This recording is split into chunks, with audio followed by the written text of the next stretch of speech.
Hello students, आज पढ़ेंगे बेटा क्लास 10th मैथ की ट्रिग्नोमेट्री की एक्सरसाइज 8.1 का क्वेश्चन 6।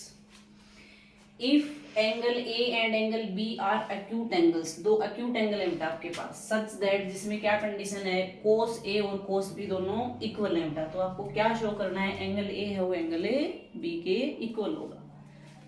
तो यहाँ पे हमने एक ट्रायंगल बना लिया, ट्रायंगल लेट कर लिया हमने ए बी सी, एक राइट एंगल ट्रायंगल बेटा।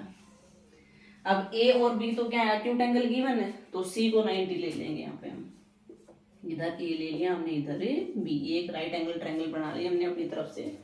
अब ये जो इसने कंडीशन लगा रखी है बेटा, cos A is equal to cos B, इसका रेशियो लिखना है हमें। कोस ए का साइडों वाला रेशियो क्या होता है, तो उसके लिए आपको वही ट्रिक फिर से याद रखनी है।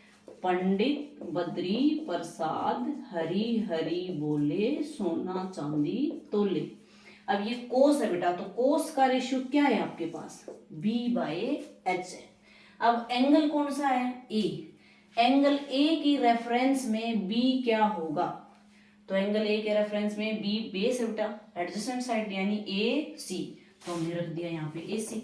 अपॉन क्या है, हाइपोटेन्यूज। हाइपोटेन्यूज क्या होता है बेटा, जो साइड 90 डिग्री के सामने वाली है आपकी, ए बी।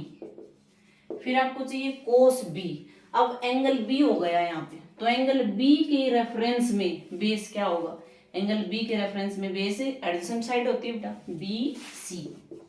हाइपोटेन्यूज अपॉन में, हाइपोटेन्यूज वही साइड रहेगी 90 के सामने वाली, ए बी। अब आपने यहाँ पे क्या देखा बेटा, डेनोमिनेटर क्या है, दोनों का सेम होता है, तो ए बी से ए बी को कैंसिल कर दो, A C is equal to B C. ये इस ट्रायंगल की दो साइडें इक्वल आ गई हैं। तो यहाँ पे एक 9th क्लास का कंसेप्ट लगेगा, 9th में पढ़ा था आपने ट्रायंगल वाले चैप्टर के अंदर, कि अगर किसी भी ट्रायंगल की दो साइडें इक्वल होती हैं तो उनके अपोजिट एंगल भी क्या हो जाते हैं बेटा, इक्वल हो जाते हैं। तो ए सी जो साइड है आपकी, उसके सामने कौन सा एंगल है, बी, तो हमने लिख दिया एंगल बी। बी सी जो साइड है बेटा, उसके सामने कौन सा एंगल है आपका, ए। तो ये हो गया एंगल ए बी के इक्वल, यही निकालना था आपको, बट आपको रीजन लिखना पड़ेगा यहाँ पे क्यों इक्वल हुआ। तो क्या लिखोगे आप, इक्वल एंगल्स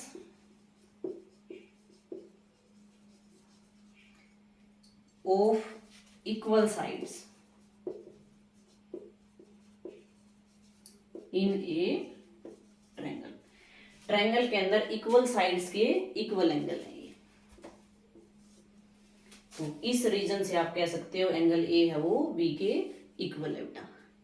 थैंक यू।